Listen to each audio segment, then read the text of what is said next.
Channel of Vadodara. વડોદરાના એકતાનગરમાં છેલ્લા 3 માસથી અનિયમિત પાણી આવવાને કારણે લોકોમાં ભારે રોષ જોવા મળી રહ્યો છે।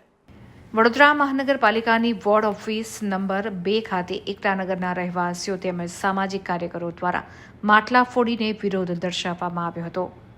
ખોબલે ખોબલા મત લઈ તેમજ નિયમિત વેરો ભરનાર પ્રજાને પ્રાથમિક સુવિધાથી વંચિત રાખવા તથા અનિયમિત પાણીની સુવિધા પૂરી પાડતું પાલિકા તંત્રને પ્રજાએ આડે હાથ લેતા ભારે સૂત્રોચ્ચાર સાથે માટલા ફોડી વડોદરા મહાનગરપાલિકા સામે જ વિરોધ દર્શાવવામાં આવ્યો હતો।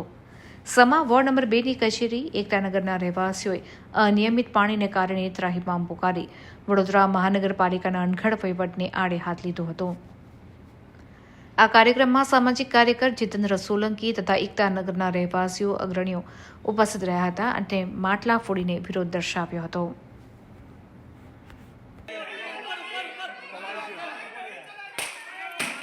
પાણીની પ્રેશરની ફરિયાદ છે પણ એના માટે પાણી પુરવઠા વિતરણમાંથી એ લોકો કામ કરી રહ્યા છે। ત્યાં આગળ લો પ્રેશરની ફરિયાદ તો સ્ટાર્ટ કરીને કેટલા ભાગમાં પાણી વધારે આવે છે એનું ચેકિંગ ચાલે છે। એટલે એ દરમિયાન આ લોકો એવું છે કે પ્રેશર ઘટી ગયું છે ચેકિંગ ખરેખર સમસ્યા છે ત્યાં કે નહીં હવે એ લઈને આવ્યા છે તો વાત કરું તો ખબર પડશે કારણ કે મને પાણીનો પ્રશ્ન છે તો ખબર છે પણ લો પ્રેશરની ફરિયાદ છે મને ખબર છે। તો આગળ શું કરશે? હું અમારું જે વિતરણ ડિપાર્ટમેન્ટ છે એની સાથે કરીને એ કરશે જ અમે જોડે રહીશું। આ સમા વિસ્તાર વોર્ડ નંબર 2 છે।